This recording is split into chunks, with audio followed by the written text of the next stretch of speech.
Hello adventurers, we're back.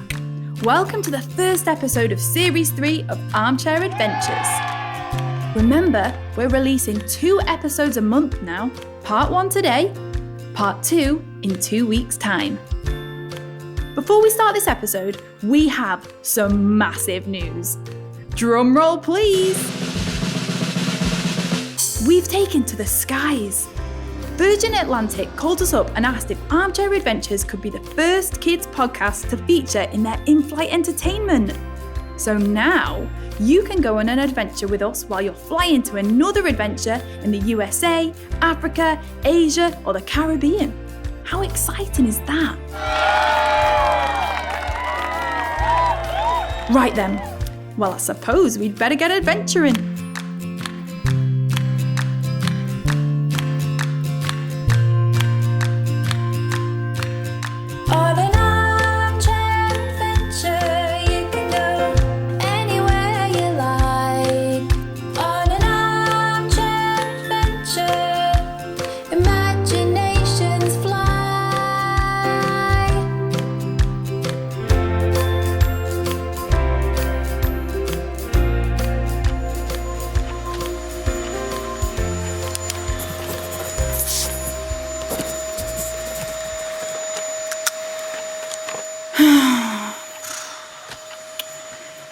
You know what, adventurers?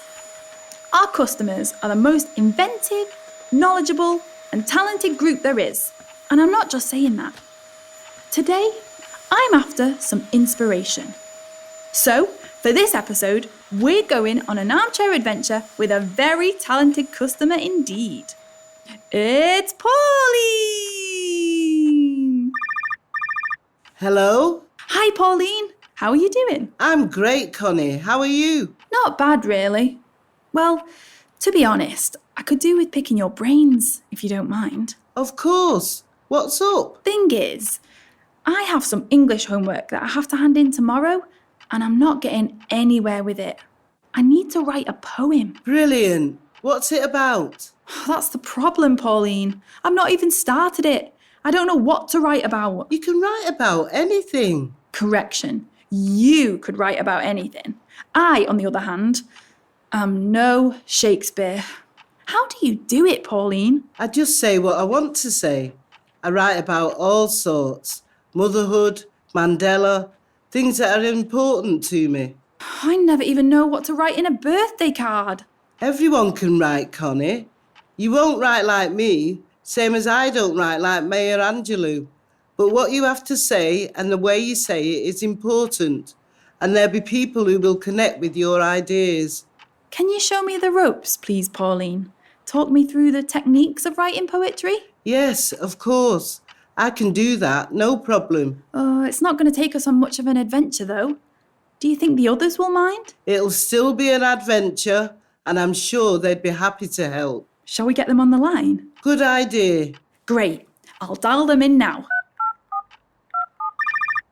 Hey guys! Hiya. Hello. How are you? How are you doing? Hi there. Hello. Good morning. Hi, everyone. How are you all? Great, thanks, Connie. How are you? Fantastic. Keeping well, good, Connie. How are you? I'm okay, guys. Just stuck with a bit of homework. I'm worried I'll get detention. Anything we can help you with? Funny you should ask, Ronnie. I've been having a chat with our resident poet, Pauline, and she's offered to help me write poems. I know it's not that exciting an adventure. I hope that's okay. You have your work to do. We'll adventure again next week. Oh, that's really kind. Thanks, guys. It's going to be fun anyway. Is it? Is it not loads of rules and difficult words that make no sense? Not always. Poetry should take the listener on a journey and create vivid images in their mind. There should be no need to work out what the poet is trying to say. That sounds better than some of the poems I've read. Yawn. It will be a great adventure. I'm going to take you on an armchair adventure through poetry. Okay, great. But the thing is, we'll be travelling through the world of poems. So as soon as we land in a poem, we won't be able to come back until you've written your own. Wow. Well, that'll be fine. It'll be easy when you've shown me how. You sure? Yep, no worries. Okay then, let's go. hold on to your hats. I'm not wearing a hat.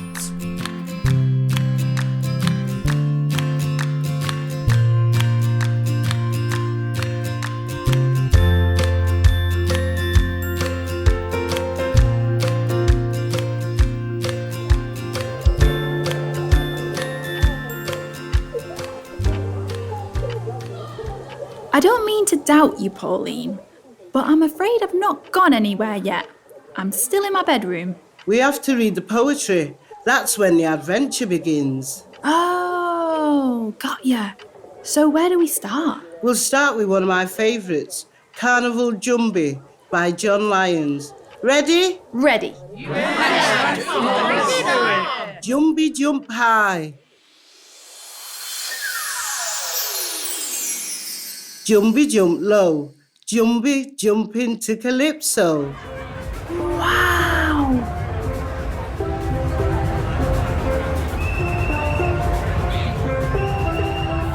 Jumbie doing a dance in the silk cotton tree. He waits for a duvet and steel band music to break away. Everyone! Jumbie jump high, jumbie jump low, jumbie jump into calypso. At 6 in the morning, steel band come out. People whining the body, oh mass all about. Adventurers! Jumbie jump high, jumbie jump low, jumbie jump into calypso. Jumbie jump in the steel band and everybody know when he move his body is like a black smoke shadow. Jumbie jump high, jumbie jump low, jumbie jump into calypso. Jumbie have no flesh, he have no waist to hold, but just look how he moving with no bumsy to roll. Jumbie jump high, jumbie jump low, jumbie jump into calypso. Wow. We're at the carnival. Pauline, how did you do that? The poem. We travelled into its world. Oh, that's really cool. Adventurers, let's be like the Jumbie and jump high, then jump low. Ready? Jump high. Jump low. This carnival is fun. Amazing. Bright, vibrant colours. Beautiful headdresses. Wild flamboyant costumes. The smell of coconut. Jerk chicken and barbecue. Yes, please. The atmosphere here is electric. Makes you feel like dancing. You can't help but move. Let's dance to the music, adventurers. They're doing the limbo. Are these fire eaters?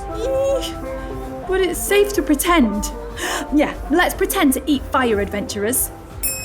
Feeling hot, hot, hot. There are giant moving puppets. And a carnival float. Do you see now why writing is fun, Connie? This is the best fun. That poem had astonishing alliteration. It does. Jumbie, jumping. Alliteration is when the poet uses the same letter at the beginning of different words in the same phrase. Like, poetic Pauline parachutes into the playground. I see. Confused Connie can't create poetry. You've got the idea. Linda likes licking lollies. Hazel hurries to Harrogate. Adventurers, can you come up with any alliteration? Brilliant. Okay, are we ready to leave the carnival and adventure to another poem? But this barbecue is so good. Come on, let's try a few poetry worlds. What are anybody else's favourite poems? William Wordsworth wrote my favourite, I Wandered Lonely as a Cloud.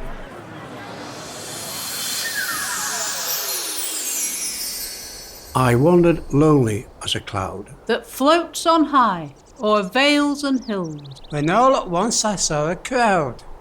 A host of golden daffodils. Beside the lake, beneath the trees. Fluttering and dancing in the breeze. That was dreamy. I feel so relaxed. I feel peaceful and calm. Wordsworth paints beautiful paintings with words, doesn't he? It definitely created images in my mind. The host of golden daffodils beside the lake, beneath the trees. I can almost touch them. Like a golden carpet. All the different colours, green, gold and white. Beautiful and hopeful. It's rejuvenating. Although this poem is over 200 years old, it still evokes the same feelings that I bet the poet felt when he first came across those daffodils. The poem also uses personification, where human characteristics are given to something non-human. I know what you mean. Like the daffodils, fluttering and dancing in the breeze. Brilliant! The poem jumped off the page. The wind howled. The thunder grumbled. The lightning danced. Adventurers, can you think of any personification in poetry? They're all great. Let's keep going. Where should we adventure to next? I really like From a Railway Carriage, a poem by Robert Louis Stevenson, especially if we're talking about personification and creating images with words. Oh yes, let's adventure there.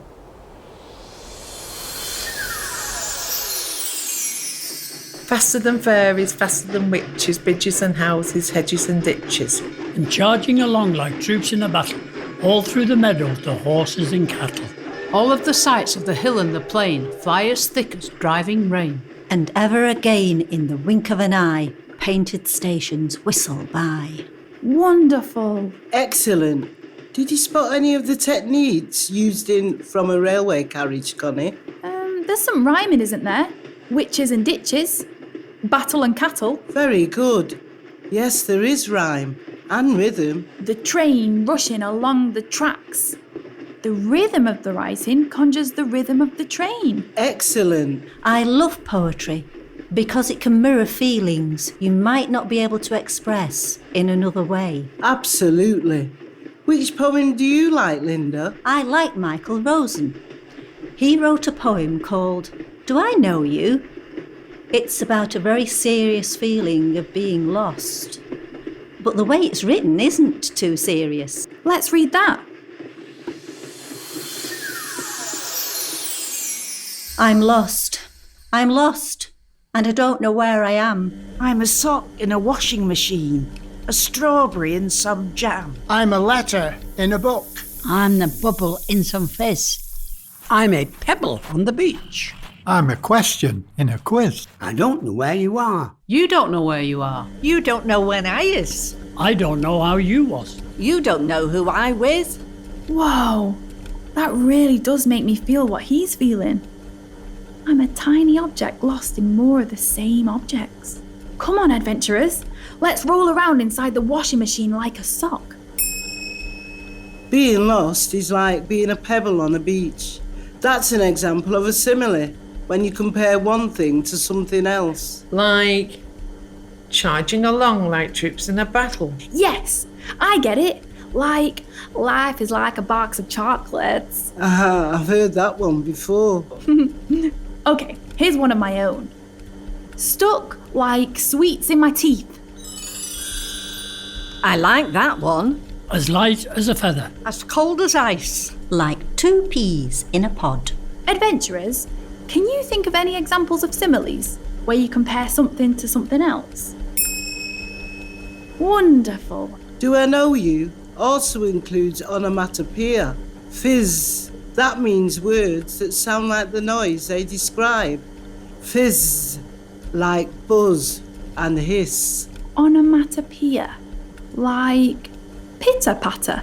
That's a good one. The sound I'd use when I think about writing a poem is ick. Boing. Clap. Zap. Moo. Vroom. Whoosh. Adventurers, can you think of your own onomatopoeia? A word that sounds like the noise it describes. Boom. Adventurers, they're cracking. Hey listeners, I'm Jonathan Cormer. And I'm Mr. Reginald T. Hedgehog. We're the hosts of Dorktale Storytime, a podcast that brings families together to laugh, learn, and delight in a tale well told.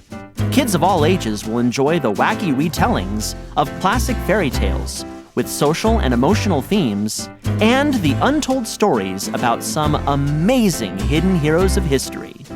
Grown-ups, if you're geeks at heart, and we know you are, we think the pop culture Easter eggs we pop into every episode will give you a few grins. So check us out where you're listening to this podcast, and come visit us at dorktalestorytime.com. Where to next? There are so many more poems I'd love to journey through. Me too. I'm getting a bit dizzy bouncing around this washing machine now. I think I get the idea of how to write a poem. Brilliant. Are you ready to write your own? I reckon so, yeah. I'll give it a go anyway. It doesn't have to be magical. One of my favourite poets, Lem Cisse, writes about what he knows. Rain in Manchester, the sunrise. You could write about something really every day, like sweaty socks. Then I'll write about adventures.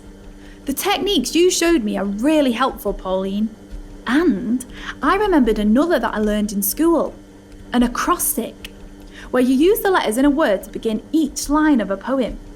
So I'm going to call my poem Adventures.